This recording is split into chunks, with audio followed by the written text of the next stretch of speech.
Bonjour, bonne année. Bonjour, merci vous Bonjour. aussi. Merci. Bonjour.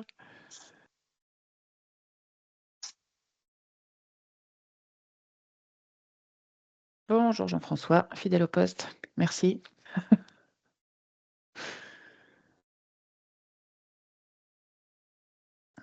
Attends, allez. Il est 15, là, soyons ponctuels. Hop. Eh bien, bienvenue pour ce premier webinaire 2025. Donc, on va faire un petit question-réponse sur accréditation, certification, et puis ça va vous permettre de découvrir un petit peu toute l'équipe du pôle Q&A. Il nous manque juste Clarisse, notre alternante, qui est en cours aujourd'hui. Donc, comme d'habitude, un petit rappel des activités du cabinet. Donc, Ado Advisory, qui est un cabinet de conseil qui est dédié à l'enseignement supérieur et à la recherche, principalement, avec 4 grands pôles d'activité. Le premier sur la partie stratégique, avec toutes les questions stratégiques des établissements. Le pôle People, qui s'occupe des chasses de tête sur des postes plutôt de type exécutive et direction. Headway Quality Accreditation, c'est nous. On en parlera après, c'est pas la peine que j'en parle là. Et Information et Data, qui nous publie notamment l'essentiel du SUP et l'essentiel prépa, plus enquête et autres. Et voici à qui vous avez affaire aujourd'hui. Je suis donc Mélanie Cadar, la directrice du pôle, accompagnée de Vanessa Calvao, qui est manager, qui nous a rejointe il y a quelques mois déjà, Aurélie, qui est là depuis un petit peu plus longtemps, consultante senior, et Anne-Lise, qui nous a rejointe à peu près en même temps que Vanessa, en consultante senior également. Je vais arrêter le partage pour qu'on puisse... Et je l'arrête jamais comme il faut. Et voilà. Hop. Alors, n'hésitez pas à poser vos questions dans la conversation, si vous en avez. Si besoin, on vous passe le micro, il n'y a pas de souci. On va, dans un premier temps, se présenter un petit peu nos parcours, parce que, comme on le sait, il n'y a pas de formation accréditation ou de formation certification, malheureusement, parce que c'est toujours difficile de recruter des gens à ces postes-là. Donc, on est un petit peu tout arrivé par là par hasard, au final. Et après, on parlera un peu des activités de notre pôle et on répondra à vos questions. On a reçu quelques questions par mail, donc on y répondra également. Je vais laisser la main à Vanessa et puis je repasserai en dernier. Merci Mélanie. Alors, bonjour à toutes et à tous. Vanessa Calvao. Donc, je suis manager récente chez Edway, mais avec une longue expérience dans l'enseignement supérieur. Je vous le dis à vous, hein, mais ça fait plus de 20 ans, ça restera dans ce webinaire, sinon ça donne une indication sur mon âge, donc on reste dans quelque chose de Tu étais confidentiel. très précoce, c'est pour ça. Oui, hein, c'est placé au moins. J'ai eu la chance de travailler dans des écoles qui étaient des grosses structures, dont les Arts et Métiers Paris et Strat, qui est une école de design. Donc j'ai aussi fait des écoles de management et marketing, ce qui m'a permis de voir différents volets de l'enseignement supérieur et différents types d'accréditation, en particulier sur les visas, les grades de licence, les grades de master. Et j'ai eu l'occasion de déposer plusieurs demandes de titres et ça m'a énormément plu. J'ai rencontré Mélanie dans l'exercice de mes fonctions dans l'enseignement supérieur chez Strat, donc, et c'est comme ça que j'ai eu envie d'en faire mon activité principale. Et je suis ravie d'être ici aujourd'hui pour répondre à toutes vos questions que j'espère nombreuses. Et je passe peut-être la parole du coup à Aurélie. Merci Vanessa. Donc Aurélie Duval, je suis consultante senior depuis 2 ans maintenant chez Edway. Auparavant, alors j'ai démarré ma carrière par rien à voir, par l'administration des ventes et l'assistanat commercial dans plusieurs secteurs d'activité, mais notamment dans le textile. Voilà, parce que notre bonne ville de Troyes porte un bastion du textile pour ceux qui ne savaient pas. Ensuite, j'ai eu envie de changement et j'ai eu l'opportunité d'intégrer l'enseignement supérieur, Y Schools, donc à l'époque qui était groupe ESC3, où j'ai été responsable des concours et admissions pendant 7 ans, donc assez longtemps. Puis je suis repartie dans un autre secteur, cette fois-ci dans l'industrie. Et c'est là où j'ai touché justement à la qualité et aux certifications, donc plutôt du coup industrielles. Mais voilà, j'ai trouvé une appétence. J'ai trouvé ça super intéressant. Et donc, le combo, on va dire, de mon expérience dans l'enseignement supérieur et après qualité dans l'industrie a fait que du coup, je me suis intéressée au poste de consultante avec qualité accréditation. Et c'est comme ça donc, que j'ai atterri chez Edway, qui a pu mixer donc, ces deux activités voilà, qui m'intéressaient beaucoup dans un secteur qui est sympa, voilà, qui me manquait finalement l'enseignement supérieur. Donc, je suis revenue. On y revient toujours. On y revient. Anne-Lise? Alors, Annick Martinan, moi je suis ingénieure en qualité, sécurité, environnement spécialisée en RSE et j'ai commencé mon parcours dans l'industrie agroalimentaire, donc plutôt les normes ISO, label RSE. Et en 2020, j'ai fondé mon entreprise pour accompagner les organismes de formation. Alors, ça s'est fait un petit peu par hasard, mais je suis un peu tombée en amour avec tout ce qui était pédagogie. Et donc, j'ai travaillé sur tout ce qui était certification Calliope, RS, RNCP. Et c'est ainsi que j'ai rencontré Edway, que je les ai rejoints en septembre 2024 pour accompagner cette fois-ci les établissements d'enseignement supérieur. Et donc, j'accompagne nos clients sur tout ce qui est dépôt de certification RNCP-RS, que ce soit des demandes initiales ou des renouvellements, ou aussi des redépôts, des fois suite à des courriers de refus, où on peut aussi leur apporter un regard sur pourquoi ça n'a pas marché et qu'est-ce qu'il faut faire pour l'obtenir. Voilà. Merci. Et donc, Mélanie Cadar, je suis directrice du pôle. J'ai rejoint Edway il y a un petit peu plus de 3 ans maintenant. Avant ça, j'avais passé 12 ans à Wise Schools à Troyes. Donc, c'est comme ça que j'ai connu Aurélie, parce qu'on a eu un moment où on a travaillé ensemble là-bas. Et pendant ces 12 années, j'en ai fait 7 aux accréditations. Et avant ça, j'étais au service promotion. Et avant ça, parce que moi aussi, je suis très jeune comme Vanessa, euh, j'ai travaillé pendant 10 ans dans un cinéma, donc absolument rien à voir. C'est comme ça que je dis qu'on arrive vraiment aux accréditations par hasard, parce que voilà, du cinéma à la promotion d'une école, et puis un service accréditation qui s'est ouvert, et une opportunité. Je parlais anglais, ça tombait bien, et me voilà aux accréditations maintenant depuis 13 ans. Ça fait un peu mal quand on le dit, mais voilà pour nos parcours. Euh, Après, en termes d'activité du pôle, on fait tout un tas de choses. Donc, bien évidemment, on rédige des dossiers de demande d'accréditation, mais pas que. Et alors, accréditation, certification, je vais au sens large, on va dire accréditation, mais il y a bien sûr les certifications professionnelles qui sont comprises dedans. Donc, ce qu'on couvre en termes d'accréditation, certification, l'ERS, le RNCP, bien entendu, également les visas grades de l'enseignement supérieur, donc soit par le biais de la CEFDG pour les programmes de gestion, soit CTI pour l'ingénieur, ou soit DGCIP, HCERS pour tout ce qui est hors de ces deux secteurs. Ensuite, pour la partie nationale, on a aussi les labels de la CGE, Conférence des grandes écoles. Et ensuite, on a toute la partie internationale avec les 3 plus connus que sont ASCSB, EFMD, AMBA, et aussi BGA, petite sœur d'AMBA, sur la partie institutionnelle. Donc voilà pour les sujets auxquels on touche, mais parfois on a des petites surprises selon les demandes des clients. Donc c'est de cette manière qu'on a été amené à travailler sur des BTS, qui n'est pas du tout notre sujet. Donc là, c'était une école qui voulait ouvrir des BTS et qui nous a demandé un accompagnement pour créer le guide pédagogique, qui est déjà quand même pas mal cadré par le référentiel national, mais voilà, d'aller un petit peu plus loin là-dessus. On fait des règlements pédagogiques, on relit des règlements pédagogiques, on fait juste du conseil sur la stratégie d'accréditation, vers quoi on devrait se lancer.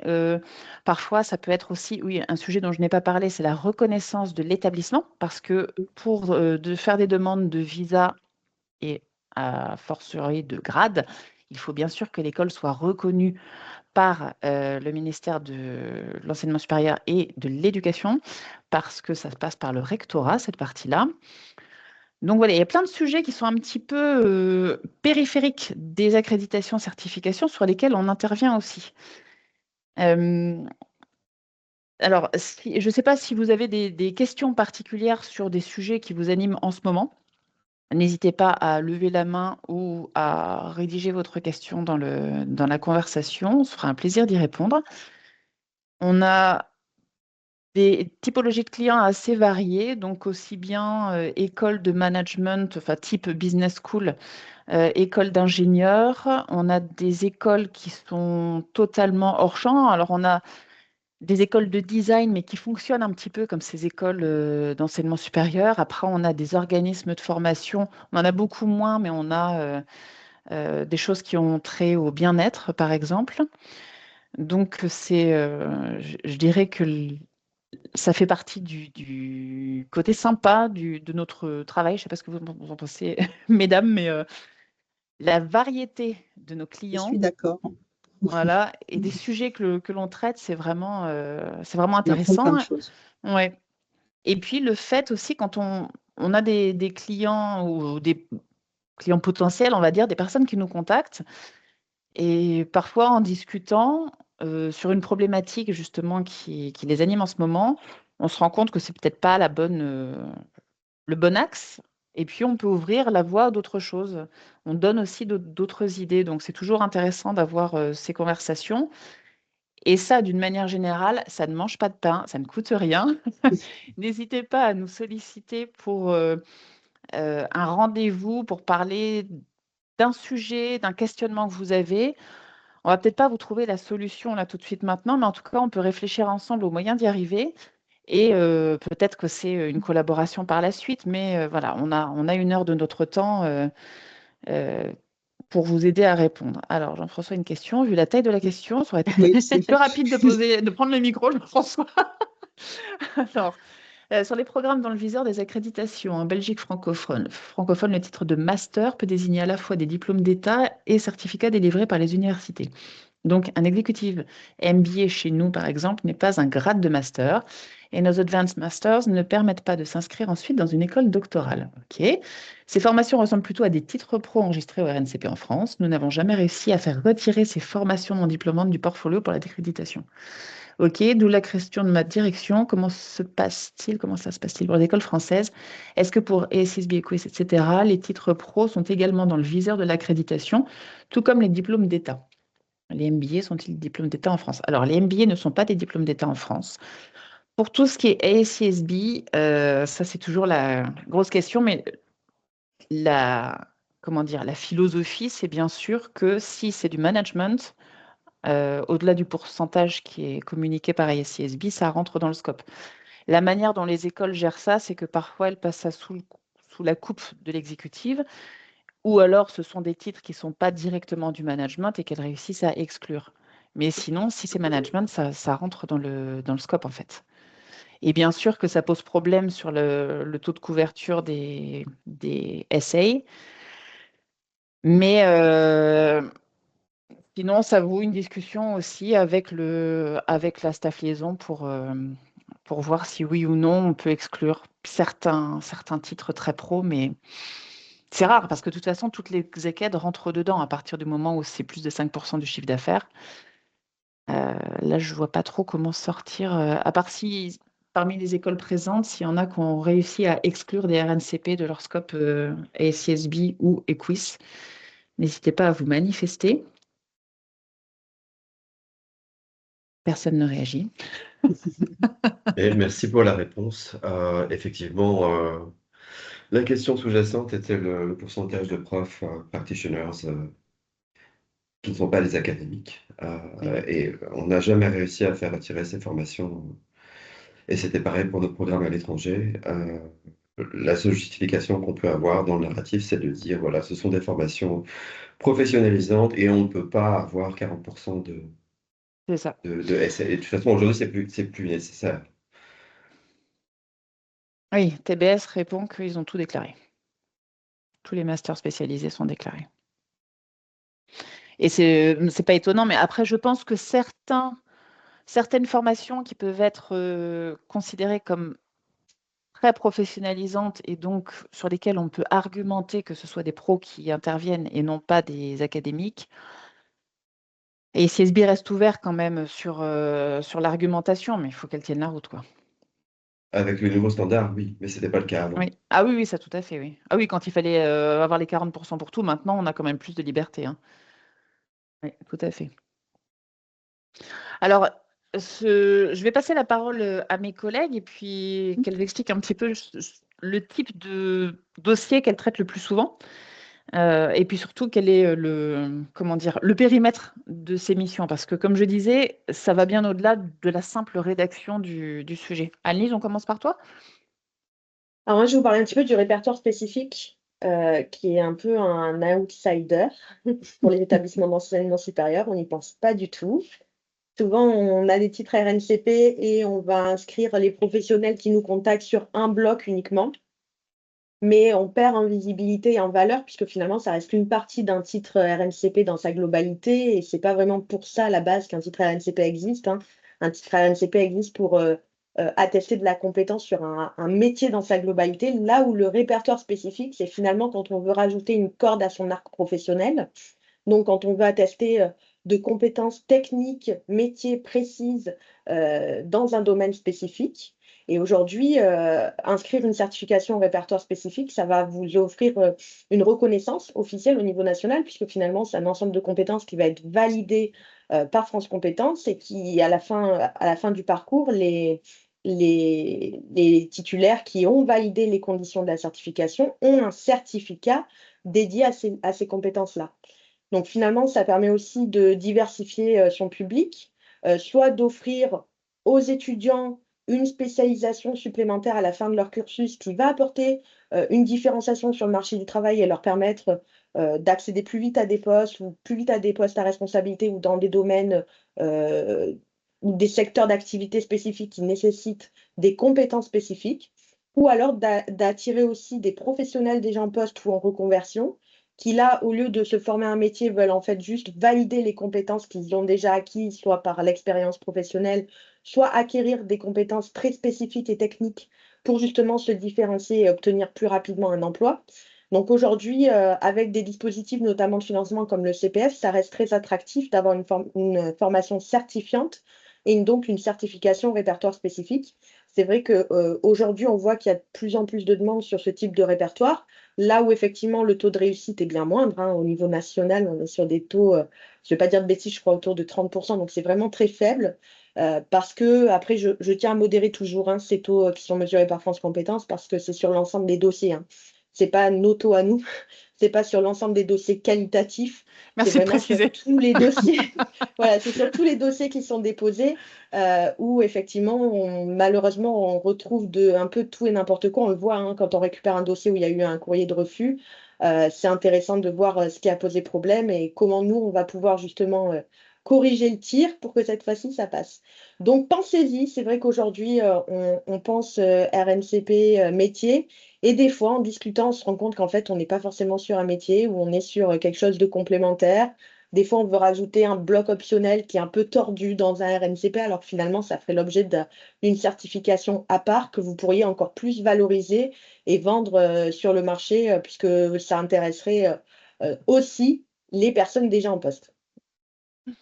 Et justement, par rapport à ça, on voit aussi de temps en temps des écoles ou établissements qui, comment dire, qui déposent le mauvais genre de dossier, c'est-à-dire qu'ils vont vouloir déposer du RNCP là où, quand on regarde l'insertion qui n'est pas forcément très ciblée sur un métier, ou alors le type de compétences qu'ils mettent en avant, on se rend compte qu'en fait, ça dépend plus du RS que du RNCP. Et avantage non négligeable, c'est qu'au RS, quand vous déposez un dossier, il n'y a pas cette obligation d'avoir 2 promotions sur 2 années civiles différentes. Donc, pour déposer une certification au répertoire spécifique, il n'y a aucune promotion qui est exigée. Ce qu'on vous demande, c'est une valeur d'usage. C'est quand même de démontrer votre capacité à animer cette certification. Si vous avez déjà formé sur ce périmètre, c'est de démontrer que les personnes qui ont été certifiées ou en tout cas qui ont passé les épreuves telles que vous les proposez, elles ont, dans leur vie professionnelle, pu utiliser ces compétences et les valoriser. Donc, c'est plus un argumentaire, finalement, qu'une obligation de promotion comme le RNCP, où là, on a des taux qui sont exigés, des informations à remplir, où c'est quand même beaucoup plus lourd. Tout à fait. Et justement, par rapport au refus du RS, est-ce que tu peux nous dire un petit peu les motifs les plus courants de refus? Alors, les motifs les plus courants de refus, c'est souvent que le public cible n'a pas été assez précisé. Ce qu'il faut comprendre, c'est qu'au RS, en fait, on cible un métier ou un ensemble de métiers où on va apporter une compétence spécifique complémentaire. Donc, il y a deux types d'erreurs où les personnes vont, par exemple, mettre des compétences qui font partie du cœur de métier. Par exemple, si je fais un répertoire spécifique qui s'adresse aux assistantes de direction et que je cible dans mon répertoire spécifique, dans mon référentiel, des compétences qui font déjà partie de leur métier, qui sont dans un titre RNCP, par exemple, ben ça, c'est une erreur. Puisqu'en fait, je viens apporter une corde supplémentaire à leur arc. Donc, je ne peux pas remettre des compétences trop basiques du style prise de rendez-vous, organisation de l'agenda, qui font déjà partie de leur métier. Là, ce n'est pas le but du RS. Il va falloir aller plus loin et trouver un axe de différenciation, quelque chose qu'on leur apporte en plus. Et donc ça, effectivement, déjà, c'est toute la stratégie à penser en amont sur est-ce qu'on a la matière et ce sur quoi on peut déposer un répertoire spécifique. Donc souvent, les motifs d'erreur, c'est soit j'ai pas assez précisé le public cible de la certification, soit j'ai visé des compétences métiers, enfin un cœur de métier, qui du coup n'ont rien à faire dans un répertoire spécifique. Et alors, Ça, c'est ce qu'on retrouve souvent, oui. ouais, on a Laurence qui nous demande les financements possibles avec le RS. Donc, c'est sûr que c'est plus restreint qu'avec le RNCP parce que certes, ça permet de mobiliser son CPF. Par contre, ça n'ouvre pas la voie d'apprentissage. Donc, souvent, les établissements cherchent quand même à avoir du RNCP pour pouvoir obtenir des financements d'apprentissage. Alors, par rapport à ça, d'autres établissements développent maintenant cette stratégie d'aller plutôt vers des titres visés que du RNCP pur, parce qu'il faut garder en tête qu'un visa apporte un RNCP de droit. Donc, on n'a pas à faire tout ce dossier, même si ça s'est complexifié depuis quelques années par rapport à ce que c'était avant. Avant, on disait juste bonjour, j'ai un visa, et grosso modo, voilà, donnez-moi le RNCP. Maintenant, il faut quand même faire un référentiel, des blocs de compétences, etc. Donc, ça devient un petit peu plus rigoureux. Mais voilà, on a beaucoup d'écoles qui viennent vers nous afin d'obtenir des visas, enfin les aider à obtenir des visas, parce qu'elles voient que l'obtention d'un RNCP ou le renouvellement d'un RNCP est quand même devenu bien plus compliqué qu'avant, pour les mêmes raisons. Merci France Compétences. Sachant qu'en fait, ils appliquent des critères, c'est juste qu'ils les appliquent de manière un petit peu plus rigide qu'avant. Voilà. Et donc, la stratégie d'aller sur un diplôme visé devient de plus en plus intéressante pour pas mal d'acteurs de l'enseignement supérieur. Sachant que pour pouvoir faire une demande de visa, comme je le disais tout à l'heure, il faut que l'école soit reconnue par l'État. Donc, attention, si vous décidez d'aller là-dessus, vérifiez bien que la reconnaissance de votre établissement est effective. Samia demande l'intérêt du RS versus un badge CGE, par exemple. Alors, Annie, je ne suis pas sûre que tu connaisses forcément le badge CGE. Non, pour le coup, je vais te laisser. Ouais. Le badge CGE, donc, c'est des choses qui sont souvent issues de Négovantis, des CCI, etc. Et là, en général, les badges CGE sont plus sur alors, des publics très cibles, mais en général, un badge, il est fait quand même pas mal pour une entreprise. Il y a des badges qui sont faits pour, je ne sais pas moi, la relation clientèle au sein du Crédit Agricole. Voilà, typiquement, ça. Après, il y a des choses qui sont un petit peu plus larges. Mais j'avoue que l'intérêt par rapport à un badge, là, tout de suite, je ne le vois pas spécifiquement. Voilà, je ne sais pas si Samia, tu avais une idée plus précise derrière la tête en posant cette question. Je n'ai pas d'idée très précise en posant cette question, mais je me la pose parce que je connais mal le RS donc, et qu'en même temps, j'envisage des choses. En fait, on a des programmes en 3 ans auxquels, qui sont des titres visés. Hein, donc, c'est des bachelors visés. Donc, de fait, il y a bien un titre, il y a aussi une fiche RNCP, hein, parce qu'il y a la correspondance. Et en fait, on voudrait ajouter, on est dans le culinaire, nous, on est sur un programme culinaire, et on voudrait faire quelque chose de spécifique pour le coup, qui ne serait pas une 4e année, parce que ça porte vraiment sur des compétences techniques pour développer des meilleurs ouvriers de France, hein, des champions de la gastronomie. Et donc là, moi, je m'interroge, est-ce que c'est du répertoire spécifique ou est-ce qu'il faut un badge? Parce que je ne peux pas dire que c'est une 4e année, ce n'est pas la suite. On forme des managers. dans le secteur de culinaire-restauration. Et c'est pas une 4e année, c'est pour ceux qui veulent vraiment faire de la cuisine pure. Bon, il y a bien sûr, il y a du management, il faut ménager une brigade, mais c'est pas ça, ce sera pas ça l'objet. Et donc, je m'interrogeais, est-ce que c'est du RS? Est-ce que c'est un badge qu'il faut faire? Voilà, j'en suis au stade de la première réflexion là. Par rapport à ça, en fait, de toute façon, là, tu as quand même un public cible. Ils sont tous cuisiniers Ouais. à la base. Là, Mm. c'est juste la petite couche au-delà pour essayer d'aller sur le MOF, quoi. Ouais, par exemple. Donc, moi, je pense que ça pourrait faire l'objet d'un RS. Le RS, en fait, c'est vraiment apporter une compétence supplémentaire à un métier.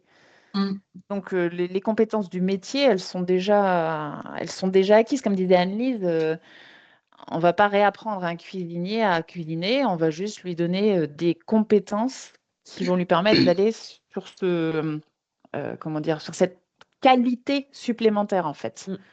Voilà, donc le RS aurait son sens. Alice, je ne sais pas si tu es... Oui, je suis tout à fait d'accord et je pense que peut-être ça vaudrait le coup qu'on échange, Samia, ensemble et qu'on voit un Mhm. petit peu ce que vous voulez proposer pour voir si justement c'est spécifique, bien complémentaire à un métier et que ça pourrait faire l'objet d'un enregistrement au RS. Mhm. Ok. Alors, Maurice pose la question, j'irai sur les accréditations internationales après. Hein, là, on va rester sur les sujets nationaux qui sont souvent les plus difficiles. Par rapport au financement du RNCP, comment ça se passe au sein d'un CFA? Comment vérifier si notre CFA est reconnu par l'État? Alors, un CFA, déjà pour exister, il est forcément reconnu par l'État. Enfin, arrêtez-moi si je dis une Oui. bêtise, hein, Non, non, non, mais non. on Non, peut il est obligé pas, d'avoir un numéro du AI. voilà, on peut pas Tu ne construire un dis pas de CFA bêtises. comme ça Non. juste parce qu'on a envie et qu'ensuite il soit pas reconnu. Donc, euh, la différence, en fait, quand je parle d'établissements reconnus par l'État, ce sont des écoles d'enseignement supérieur. Donc, des écoles qui proposent des bachelors, des masters et pas des Ouais. masters. Attention. Attention. Nous, on n'a pas le droit Voilà. de dire master. Ça va se faire taper sur les En France. doigts. Master, c'est un terme universitaire, donc on n'a pas le droit de l'utiliser. Et même pour les écoles qui ont un grade de master, logiquement, c'est diplôme habilité à délivrer le grade de master. C'est un petit peu long, on est d'accord, hein, donc souvent on raccourcit en disant master. Mais en tout cas, ces écoles qui n'ont pas ce grade, pardon, les diplômes qui n'ont pas ce grade ne peuvent pas s'appeler master. Donc faites attention. Master. Et la CEFDG n'aime pas ça. Et par contre, voilà, cette histoire de reconnaissance, elle est essentielle parce qu'il y a pour le coup énormément d'écoles qui s'ouvrent sans autorisation particulière. Enfin, ça, reconnaissance. En fait, on peut, vous et moi, n'importe qui a plus de 21 ans, a le droit d'ouvrir une école. Bim. Et de proposer des programmes, voilà, c'est cadeau. Et il y en a beaucoup, hein, comme ça. Ce sont ces fameuses officines qui roulent sur l'alternance. Alors là, avec les nouvelles réformes, ça va être un petit peu moins possible, mais ça va continuer d'exister. Et c'est sur ces établissements-là qu'il est important d'obtenir la reconnaissance si on veut aller vers du visa de l'enseignement supérieur. Voilà. Alors, Rachid nous dit, j'ai récemment réalisé une étude de marché sur les titres RNCP, en particulier dans le domaine de la gestion. J'ai constaté que la majorité des titres n'ont pas été renouvelés. Ça oui, et que de nombreux certificateurs ont perdu leur certification. Réalisez-vous également ce type d'étude de marché et pensez-vous que la politique actuelle menée par France, que pensez-vous de la politique actuelle menée par France Compétences? Alors, ça recoupe ce que je viens de dire. Oui, beaucoup ont perdu leur renouvellement lors de la grande crise d'avril 2022, où ils ont vraiment voilà, serré la vis sur ces fameux 9 critères. Et ça a permis d'éliminer tout un tas de ces officines privées non reconnues, avec aucun contrôle, parce que ben, elles ne faisaient pas le job sérieusement. Alors, le problème, c'est qu'il y a des écoles qui faisaient le job très sérieusement, mais qui ont continué à le faire comme elles le faisaient avant, et qui, du coup, ont perdu des titres. Et parmi vous, là, il y en a qu'on a accompagnés d'ailleurs sur ces sujets-là, parce que elles se disaient, bah, ça a marché depuis 15 ans comme ça, on va continuer. Mais non, on ne peut plus continuer. Donc maintenant, il faut vraiment jouer le jeu de France Compétences, être hyper carré sur l'insertion professionnelle, les enquêtes, l'alignement besoin du marché, insertion, compétences. Et puis, J'essaie de lire les questions en même temps, excusez-moi. On va y répondre après, oui. Voilà. Donc, Ouais, mais on vous a pas oublié. oui, alors oui, bien sûr on effectue aussi ce genre d'études de marché. On effectue pour nos clients en commande et pour nous en veille. On regarde quand même beaucoup ce qui se passe sur certains sujets. On voit aussi que ces nombreuses pertes de titres, on, on fait la part belle à des certificateurs, sans les nommer de type formatif, sans les nommer, qui vendent leurs titres, enfin qui louent leurs titres. Donc il y a des certificateurs qui ont parfois 90 partenaires. Et là, on se demande comment c'est possible de contrôler la qualité de 90 partenaires. Ça semble juste incroyable. Bien évidemment, ça donne aussi un problème de cohérence entre la formation et la certification, parce qu'on peut avoir une certification très large de type, je ne sais pas moi, responsable d'unité.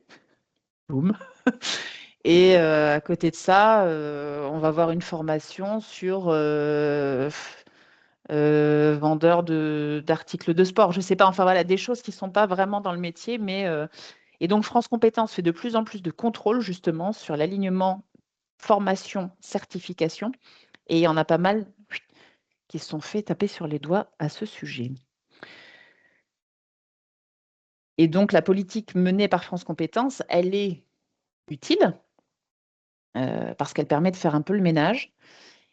Et alors, elle fait le ménage des mauvais acteurs de la formation. Ça, c'est évident. Elle met les bâtons dans les roues aux bons acteurs. C'est Mais le revers de la elle les... médaille.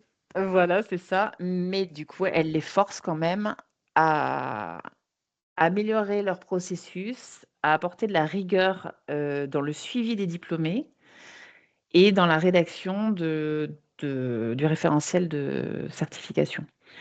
Donc, ça a quand même beaucoup d'avantages, l'air de rien. C'est pas Anne-Lise et Aurélie. Je suis totalement d'accord. Et puis, une Ouais. fois qu'on connaît les critères et qu'on connaît les attentes, finalement, c'est jouable et ça se fait très bien. C'est juste qu'il voilà, il faut bien comprendre. Nous, l'avantage, c'est comme on voit beaucoup de dossiers, ben, on voit les pratiques qui fonctionnent et celles qui ne fonctionnent pas. Et c'est sûr que, par contre, quand on est un organisme tout seul dans ses projets, si on doit lire toutes les notices de France Compétences, bon, c'est pas très clair. Je l'entends. C'est un peu le problème aussi, c'est peut-être la transparence sur les décisions, sur les critères. Voilà, c'est vrai qu'aujourd'hui, on a 9 critères, mais qui sont un peu vagues. Quand on n'a pas d'expérience dans le domaine, c'est sûr que j'entends que c'est pas évident de comprendre ce qu'ils attendent.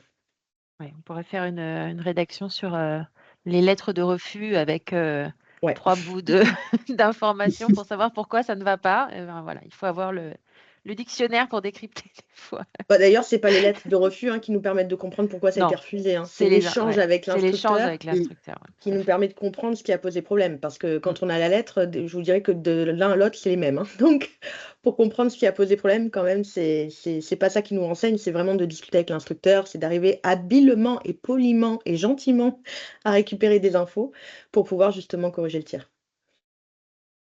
Tout à fait. Je vais passer à la question sur les accréditations internationales. Je sens un petit peu d'impatience. Donc, ce qu'ils voulaient savoir un petit peu plus sur ACSB et Quiz, donc ce sont des accréditations. ACSB, c'est d'origine américaine, qui est une accréditation institutionnelle. Donc là, ça regarde vraiment l'école dans son ensemble selon 9 standards qui vont couvrir aussi bien la partie stratégique, mission, vision, valeur, etc., qui va vérifier que toutes les opérations de l'école sont bien alignées sur la mission. C'est vraiment clé, la mission de l'école. Et récemment, ils ont introduit la notion d'impact. C'est un standard à part entière qui n'existait pas avant. Quel est l'impact de l'école sur son environnement d'une manière générale? On regarde aussi, bien évidemment, la qualification des enseignants. On regarde la partie un peu pédagogique, quelles sont les méthodes pédagogiques. Voilà, bien sûr la partie recherche qui est essentielle. Et puis voilà, donc il y a en tout cas 9 standards qui permettent de voir grosso modo comment ça se passe dans l'école. Est-ce que l'école apporte un enseignement de qualité, un suivi suffisant auprès de ses étudiants, etc. Pour le FMD, donc le FMD, on va dire que c'est le pendant européen d'ASCSB, même si ces deux accréditations sont maintenant beaucoup plus globales. Et EFMD propose deux accréditations, l'une qui est une accréditation institutionnelle qui s'appelle EQUIS, qui elle va s'attarder un petit peu plus sur la partie qualité, rigueur académique, recherche. Et l'autre accréditation, c'est une accréditation programme qui s'appelle IFMD Program Accredited, et là qui va regarder juste un seul programme et accréditer ce programme selon des critères. Pareil, on va être sur la faculté, sur bien sûr, il y a une dimension budget, finance sur toutes les accréditations, savoir si l'école est viable et peut tenir dans le temps, et une partie devenir des diplômés. Ah oui, il y a 3 piliers essentiels dans le FMD, surtout sur la partie programme, c'est l'internationalisation, les relations avec le monde de l'entreprise et la partie RSE éthique. Voilà, dans les grandes lignes pour ces accréditations internationales. Et pour pouvoir y prétendre, au-delà de certains ratios à respecter, il faut être une école qui soit reconnue au niveau national, quoi. Voilà pour ces grandes lignes.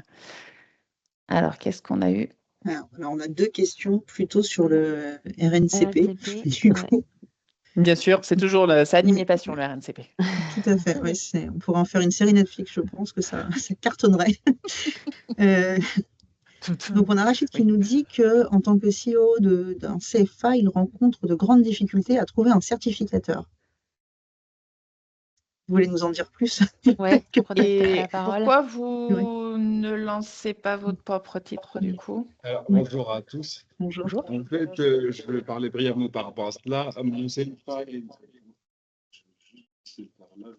Ah, on vous entend pas bien. On a un écho. Moi, j'ai un Vous écho. m'entendez là? Oui, très bien. Parfait. Alors, brièvement, en fait, là, on s'est lancé dans ce domaine d'enseignement, ça fait 2 ans. Et en fait, on ne connaissait pas au début comment on peut avoir notre titre RNCP et compagnie. Donc, on était dans l'obligation de louer, entre parenthèses, des titres. Je suis passé par Formatif, je suis passé par C3 et compagnie, je pense que vous le connaissez très, très bien. Et malheureusement, les deux, ils ont perdu leur diplôme. Et aujourd'hui, on est dans l'obligation de louer, même si franchement, je déteste ce terme, des diplômes en fait, ça devient un marché et non pas, je dirais, et il a perdu en fait comment je peux expliquer, mais il a perdu en fait cette valeur en fait. Donc aujourd'hui, on travaille avec un certain certificateur qui nous demande beaucoup, beaucoup d'argent car il sait que c'est le seul diplôme qui est en fait en adéquat avec ce qu'on propose en tant que dans notre CFA.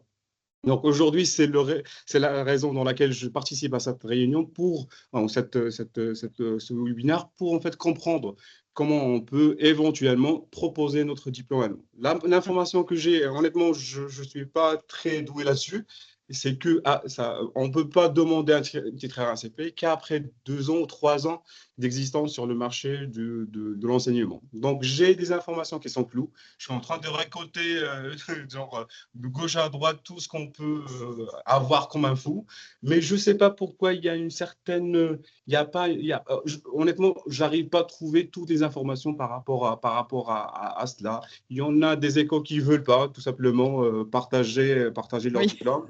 Ça se garder, attention. Le souci, c'est que on a beaucoup de demandes, mais derrière, on ne peut pas proposer le master, comme vous nous dites, et aussi le bachelor à des étudiants, alors qu'aujourd'hui, la demande est là. Donc, c'est ça, Oui. en fait, la raison de ma question. Voilà. Oui, Merci à oui. vous. Alors, en fait, il y a plusieurs possibilités. Ce serait intéressant qu'on décide d'un rendez-vous pour vraiment parler de votre situation particulière, mais d'une manière générale, une école qui est en location sur un titre, donc en portage, les conditions du contrat, parfois, peuvent l'empêcher de créer son propre titre et ne la rend pas propriétaire de ses propres cohortes. C'est là toute la difficulté de sortir d'un portage, en fait.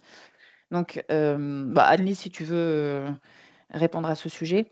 Effectivement, le RNCP, comme je le disais tout à l'heure, on a l'obligation d'avoir 2 promotions sur 2 années civiles différentes. D'où le fait que quand on se crée, dans tous les cas, on ne peut pas déposer un titre RNCP. Donc là, il faudrait avoir une promotion sur 2025, 2024 ou 2024, 2023, par exemple. Alors, une promotion, attention, c'est pas 100 élèves. Hein. Vous vouliez dire quelque chose, Rachid? Lorsqu'on parle par exemple de master, on parle de 2 générations, ça veut dire qu'on parle de 4 ans. Non. Ou 3 ans.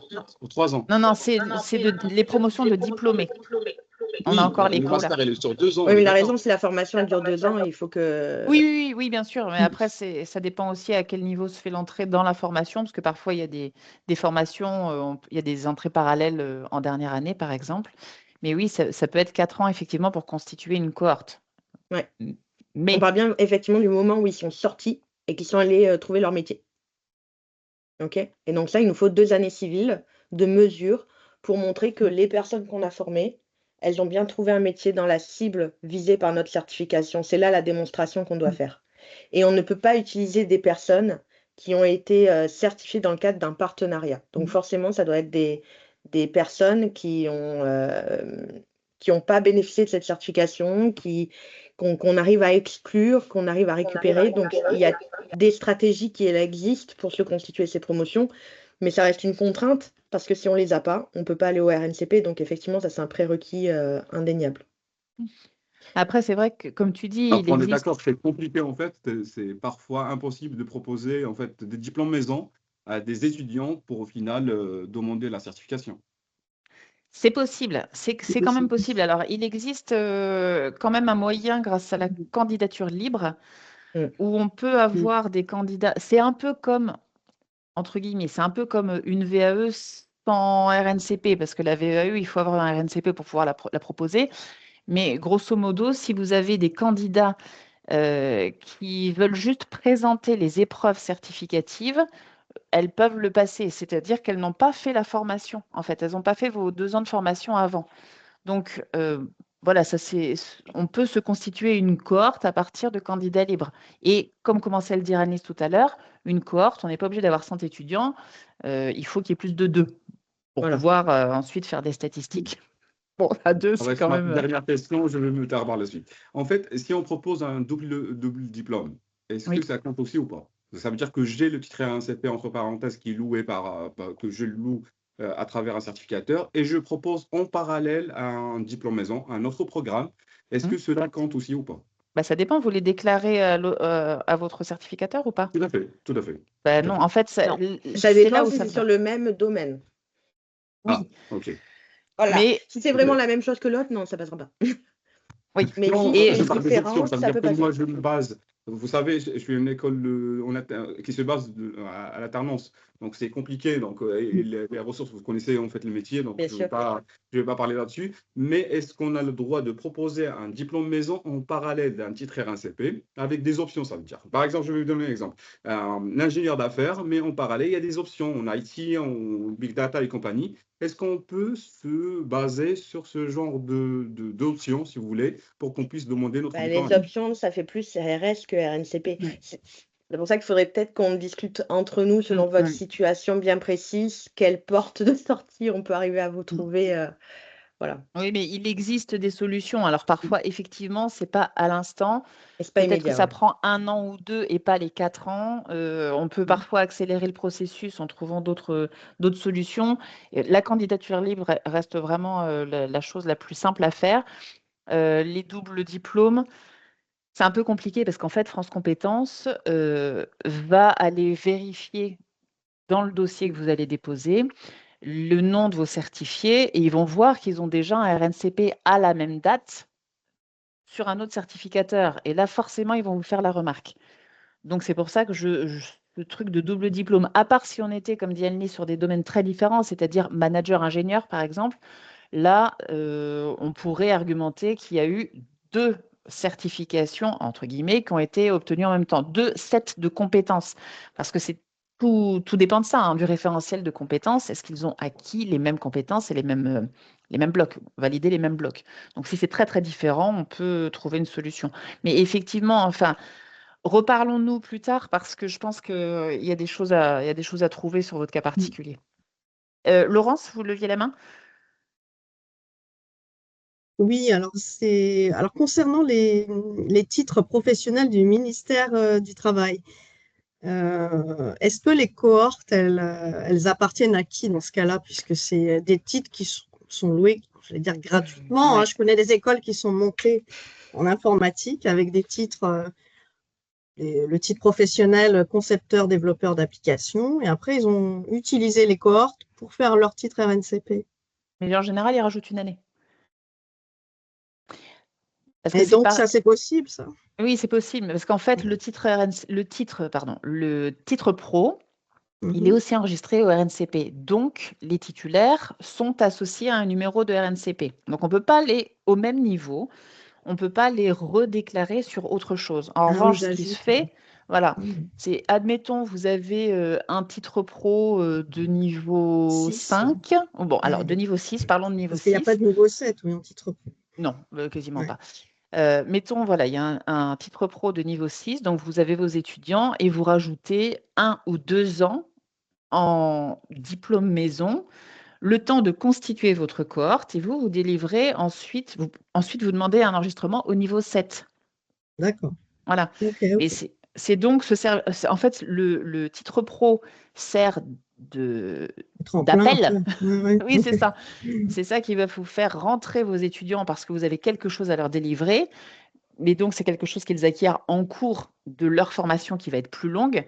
Mais voilà, ça va vous servir aussi à faire de l'apprentissage sur ces années-là, etc. Enfin, voilà, il y a des Ils codes à peuvent. respecter. C'est-à-dire que l'apprentissage se fait sur l'année du titre pro. Par contre, les années Après, supplémentaires que vous mettez, vous ne pouvez pas le faire. La quatrième, mettons si c'est un niveau 6 et que vous rajoutez une quatrième et une cinquième année, sur la quatrième, vous pouvez encore, parce que un bac plus 4, c'est un niveau 6. mhm, Donc, ça pourrait coller encore. Par contre, en bac plus 5, là, on est vraiment trop loin du niveau 6 pour pouvoir le justifier. Donc là, vous constituez vos cohortes maison et après, vous déposez votre demande de niveau 7. ok. Merci. Il n'y a pas de quoi. Merci. Alors, Véronique, tu poses une question sur toujours les titres RNCP. Que faire lorsqu'une école dépose son dossier RNCP très en amont, avant la fin de la validité? Ah, on avait perdu Michel. Hop. Que faire lorsqu'une école dépose son dossier RNCP très en amont, avant la fin de validité de son titre, souvent 8 mois, mais que le retour de France Compétences arrive après la date de fin de validité? Avez-vous des cas pratiques, des exemples de solutions, ou bien que fait France Compétences dans ces cas de figure? Alors honnêtement, ça reste quand même rare, je trouve, que France Compétences mette plus de 8 mois à répondre. Mais ça arrive. Voilà, Ça ça arrive. arrive. Qu'est-ce qu'on fait dans ces cas-là? Mais après, bien évidemment, ça dépend la date de fin de validité, la date de rentrée, la date de début des contrats d'apprentissage, quoi. Mm. Ça dépend de la situation précise en fait dans laquelle l'école est au moment du refus par rapport à la cohorte qui est déjà engagée dans la formation certifiante. Donc c'est Alors, c'est dépend pas de votre forcément. situation. Bonjour. Pardon. C'est pas Bonjour. Bonjour. C'est pas forcément pour un refus, c'est tout simplement parce que on a. Oui, mais Alors, il y a le cas du refus, mais il y a aussi le cas où on n'a pas, par rapport à la date de fin de validité d'un titre, on n'a toujours pas de réponse par rapport à France Compétences. C'est juste un cas de figure, voilà, qui n'est pas d'actualité encore, mais qui pourrait. Donc, on se pose la question. Bah, Ouais, déjà, ça enfin, dit- en tous les cas, je me la pose. Vous avez déposé un titre et vous êtes en Oui. attente de la réponse et du coup, vous Oui. dites, oulala, qu'est-ce qui se passe? Il amène Si, la voilà. réponse. Ouais, D'accord. ouais. Ok, très bien. Du coup, c'est plus clair. C'est pas une situation que vous avez vécue, mais c'est une Ouais. situation que vous n'aimeriez pas vivre. Mais malheureusement, Voilà. si elle arrive, que fait-on? C'est-à-dire que c'est ce qu'on je disais sur les cohortes qui sont engagées sur le titre RNCP. C'est un renouvellement du coup. Oui. Donc les cohortes qui sont engagées sous le titre RNCP et sous le renouvellement, vous allez pouvoir terminer leur formation et la certification puisque vous êtes engagé sous ce titre RNCP. Maintenant, je rejoins Mélanie sur le fait que quand c'est pris très en amont, en général, les retours de France Compétences restent quand même dans les délais. Hein, ils sont conscients des enjeux que ça a pour notamment. Mais moi, j'ai jamais eu de cas pratique, effectivement, où on se retrouvait avec un délai très dépassés et Alors moi, j'ai avec eu une un école cas, qui était. je suis en train de Vas-y. réfléchir, j'ai Ouais. eu un cas en fait où l'école s'est retrouvée avec un ajournement. Donc, si tu veux, ça revient un peu au Ça même, revient un peu, ouais. voilà, à la même Ouais. situation de pendant un temps, il n'y a pas de certification, pas de certification active. Et en plus, ça s'était passé à un moment justement de rentrée. Et donc, ils avaient commencé les contrats d'apprentissage sous l'ancien numéro et ensuite fait switcher les entreprises sur le nouveau numéro Ouais. quand ils avaient enfin obtenu leur. Tenu leur numéro, oui, parce Ouais, qu'on c'est n'a pas ça. tout de suite non plus ce Non. numéro-là. Non, ça prend du temps. Ça, en revanche, ça prend du temps. Ouais. Donc, pour le coup, ça prend plus de temps que d'avoir la Si vous me décision permettez, parfois. ça va être, Oh, ça si vous me arrive. permettez, ça Ah, va être bloqué au niveau des autres coûts, on est d'accord? pardon, Achille, j'ai pas entendu. Ça va être bloqué au niveau des autres coûts. Eh ben, Si ça le dépend titre des n'est OPCO. pas. Oui. Ah, ok. Oui. Ouais. Parce que bien entendu, il y en a qui sont très hyper rigoureux, la règle c'est la règle, etc. Puis il y en a qui vont être quand même un petit peu plus cool et conciliants. Mhm. Donc là, ça dépend vraiment en fait. Bah, si vous permettez, je vais juste aussi rebondir sur la question, car j'ai un cas aussi. Je travaille avec un certificateur qui a perdu son diplôme l'année dernière. Et le contrat était sur 2 ans. C'est un titre de master sur 2 ans. Et du coup, tous mes étudiants de cette année, leur contrat était bloqué. Alors que Oui, normalement, j'estime qu'il y a quand même un délai après l'expiration du diplôme, non? alors logiquement, tous les étudiants qui ont été engagés dans une certification doivent pouvoir être certifiés sous le numéro. Ce numéro, ouais. Mais c'est vrai que quand c'est un problème de délai entre deux renouvellements, c'est différent d'un dossier refusé. En revanche, ce qui doit se passer, c'est qu'ils doivent passer les épreuves certificatives de l'ancien numéro et pas les nouvelles. On est d'accord là-dessus, les filles? Oui. Oui. Tout à fait. Oui, oui, tout à fait. Donc, Bah, logiquement, dites-vous, tous mes contrats, ils étaient bloqués. Ben, Tous les Rachid, contrats, ils étaient je pense qu'on a le même certificateur, mais à partir du moment où ils ont démarré en 2023 et que le contrat est signé sur 2 ans, nous on a le cas, C'est ça. hein, donc la C'est ça. deuxième année, elle est toujours financée, hein, puisque Normalement, oui. Oui. Oui. Tant que les sauf si étudiants sont engagés. l'étudiant il change d'entreprise, là c'est voilà. problématique. Ouais. Oui. Écoutez, moi j'ai essayé de signer tous les contrats avant le 8 juillet, si je ne me trompe pas, c'était le 8 juillet, la date d'expiration du diplôme. Mais dites-vous, la plupart des OPCO ont refusé le C'est les financement. OPCO. C'est les Mm. OPCO qui ont bloqué du coup. Tout à fait, Ouais. tout à fait. Ok. Oui, alors peut-être que c'était trop en amont par rapport à la rentrée La rentrée, oui. et à la prise de poste. Et que donc, ils voulaient attendre de voir si le titre allait être renouvelé au moment où l'étudiant allait vraiment rentrer dans son Non, mais ça, apprentissage. c'était une petite astuce que j'ai connue aussi il y a quelques années, c'est-à-dire, moi, sur un titre que j'avais à moi-même, c'est-à-dire, on faisait la rentrée, entre guillemets, administrative le 15 juillet et on démarrait les cours en septembre ça nous permettait d'avoir la réponse.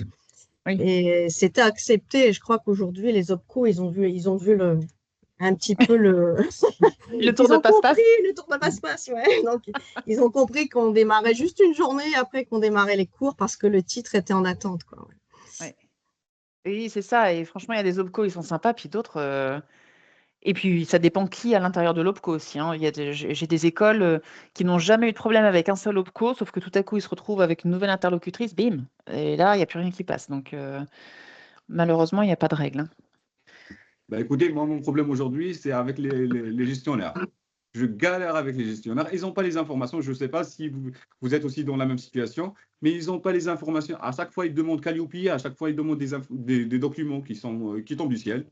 Et du coup, à chaque fois, je me trouve dans l'obligation de tout envoyer, de reprendre à zéro. Il y a un nouveau gestionnaire de là-bas, alors que c'est le même coup. Mais je perçois, d'après les retours qu'on a des écoles, que ça devient de plus en plus compliqué avec les OPCO. Et ouais, alors encore une fois, hein, ça dépend des OPCO, mais Atlas, ça a l'air un peu compliqué. Je ne sais pas si c'est celui-là dont vous parlez, mais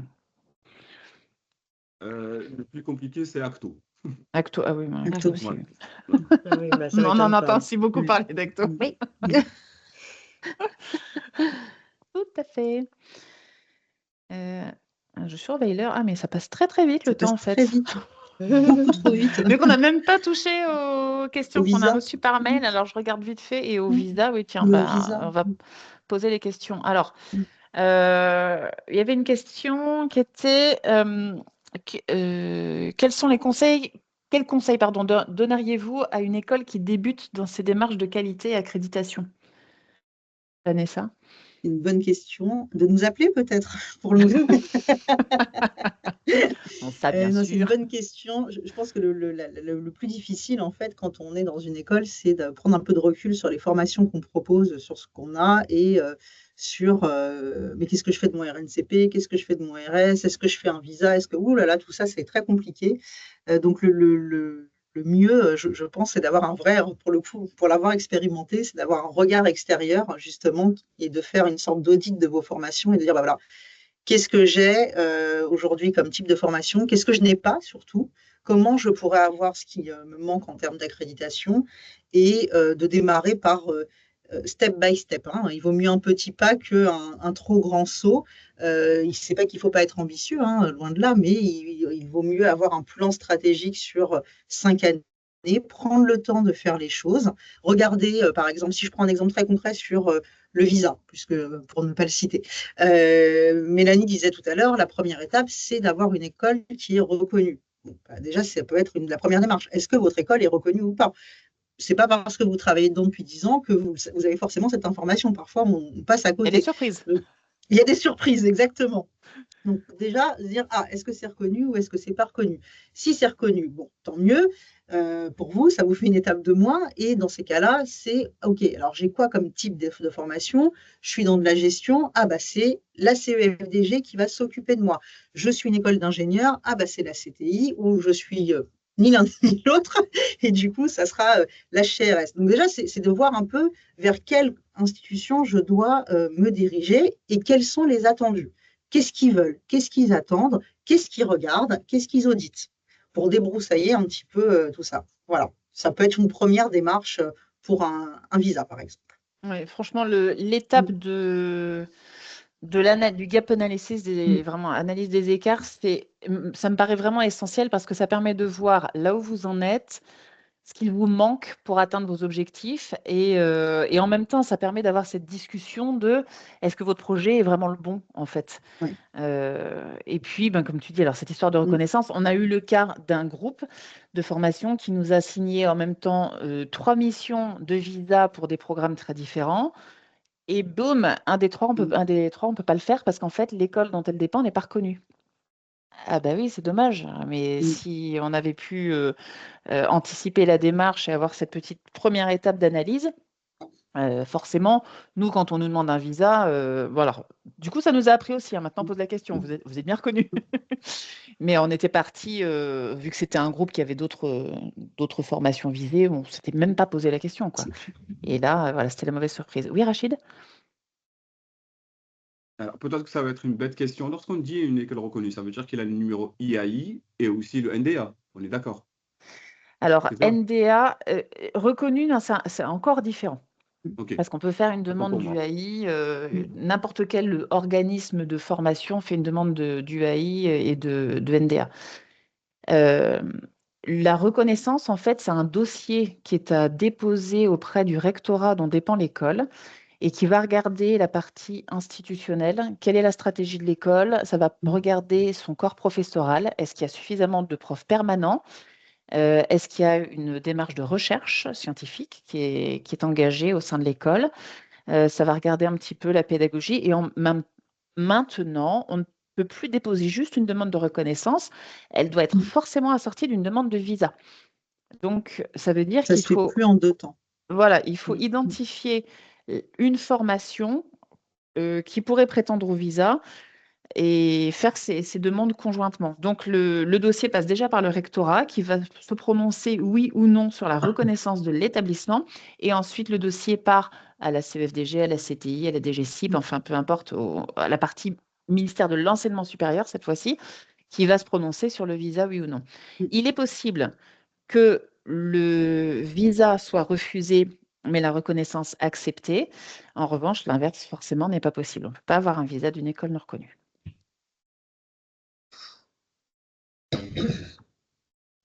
Du coup, ça passe pas via Campus France après. Alors, Campus France, là, on est sur autre chose. On est vraiment sur la partie internationale.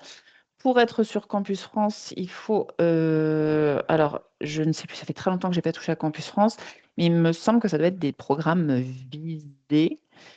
Il y a quelqu'un qui... Oui, tu dis oui, Vanessa? Ouais, Je moi fais je un crois petit oui de la aussi, tête, ouais. parce que c'est un oui Ouais, un peu ouais. timide, mais oui, c'est de mémoire, il faut être visé. Voilà, et donc là, Campus France, c'est vraiment, on va dire, c'est plus la formation à l'international, la promotion de la formation à l'international. Et donc là, on n'est plus... ça n'a rien à voir avec le visa du ministère de l'Enseignement supérieur, quoi. Ce sont vraiment des choses différentes. Eh bien, on arrive déjà à la fin du webinaire. Ça passe Et... trop vite. Ah oui, oui, puis du coup, je suis désolée parce que j'ai l'impression de ne pas vous avoir laissé assez parler, mes chers collègues. Non, non. Ta Il y voix a est la plein de nôtre. questions, donc c'est pas grave. On est une équipe, donc peu importe ce qui répond, au final, Team Q&A. on est toutes, exactement. Donc, la conclusion, c'est si vous avez une interrogation sur quoi que ce soit, n'hésitez pas à nous contacter. Comme je dis, ce n'est pas parce que vous nous contactez que vous devez faire un chèque en même temps. Ça ne se fait plus les chèques, mais un virement. On est tout à fait disponible pour répondre et pour voilà, engager une réflexion ensemble. Bien évidemment qu'on ne va pas apporter toutes les solutions en un rendez-vous d'1 heure. Et si ça fait ensuite l'objet d'une mission plus concrète, là, bien entendu, on vous fait une proposition, etc. Mais contactez-nous, c'est sans engagement et honnêtement, ça peut vous faire gagner beaucoup de temps et beaucoup d'argent, même si après vous nous payez pour une mission.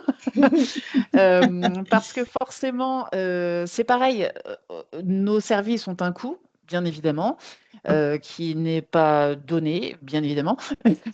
Mais c'est, comment dire, les écoles en voient le bénéfice. Certaines, elles ont une équipe accréditation, mais sont débordées parce qu'il y a tellement de choses à faire entre les RNCP, les internationales, les labels, les tout. Je vois des sourires parce que vous savez très bien de quoi je parle. Donc, parfois, c'est aide à un ami, appel à un ami, le 50-50. Et donc, là, on intervient pour vous soulager d'une charge trop importante. Dans d'autres établissements, c'est parce qu'il n'y a personne qui a l'expertise en fait de ces sujets-là. Et surtout pour celles qui commencent à se lancer, donc des organismes plutôt de formation typée professionnelle, qui veulent aller vers plus de reconnaissance, vers un visa, des choses comme ça, des sujets qu'elles ne connaissent pas. Pareil, parlons-en et vous verrez que ça vous coûtera de toute façon moins cher que d'embaucher quelqu'un, sachant que les profils d'accréditation, ce que je disais en introduction, c'est très rare parce qu'il n'y a pas de formation, il n'y a pas de diplôme accréditation. Donc, on est obligé d'avoir des gens qui se forment sur le tas. Ça prend du temps. On est là, on a l'expertise. Enfin, voilà. Donc, c'est bon, j'ai bien fait notre pub là. Tout va bien. C'est bien. Merci Rania. Donc, merci en tout cas d'avoir été là. C'est toujours un plaisir de vous voir. Le mois prochain. Ah, j'ai pas regardé mon anti-sèche du mois prochain. Pardon. Il se passe un truc avec quelqu'un. C'est plus. Il y a un webi, mais voilà, il y aura un On sait webinaire à une certaine date et sur un surtout, certain thème. Sur un certain thème et vous ne le manquerez pas parce que non, mais attendez, c'est en train de s'afficher. Si vous m'accordez 2 secondes et demie. Je vous le dis, février, c'est avec Julie Pierru du groupe Galiléo et on parlera du multicampus, multi-école et de l'uniformisation des processus qualité. Parce qu'on sait que pour les écoles qui ont plein de campus partout en France, dans le monde, c'est très difficile d'uniformiser les pratiques. Donc, on espère qu'elle va nous partager tout plein de types. Et Laurence, mais oui, bien sûr qu'on y a pensé. Oui. Aux responsables d'accréditation. Il y en a même qui ont voulu le faire, mais le problème, c'est que ce n'est pas sexy comme métier. Mais une fois qu'on est dedans, on voit l'intérêt et à quel point c'est sympa. Mais avant... Oui, il y a des titres ORS pour tout ce qui est lié à l'enregistrement d'une certification. Oui, ça existe déjà, oui. Ouais, j'ai vu. Ouais. Enfin, je Mais connais d'autres effectivement, on y a pensé à faire ça. Ouais, Alors bah nous, oui. ça voudrait dire qu'on se transforme aussi en centre En de organisme, formation, ouais. Calliope et tout le tintouin, mais Ah ouais. non, c'est pas. Mais on y a pensé, on y a pensé. Voilà. Je pense que ça reste un projet, mais il faut juste trouver le bon public pour. Voilà. Franchement, je comprends vraiment pas pourquoi vous voulez pas devenir Calliope. Ah, non, c'est tellement une partie de plaisir à faire. Ah, c'est bizarre, oui. Ouais. Après, il y en a qui décident de ne pas le faire, hein, mais bon, c'est parfois plus compliqué pour certains sujets. Bon, est-ce qu'on a des titres à nous? Non, parce que justement, on n'est Non. pas centre de formation. Donc, si un jour on développe un titre, clairement, ce sera effectivement responsable d'accréditation. Et là, ce sera un truc top. Mais bon, c'est dans les pagnettes, on y pense. Ce sera un jour. Bon, ben, n'hésitez pas à nous recontacter si besoin. À très bientôt et une excellente journée. À Merci bientôt. à Bonne tous. journée. Au revoir. revoir. Bonne journée. Au revoir.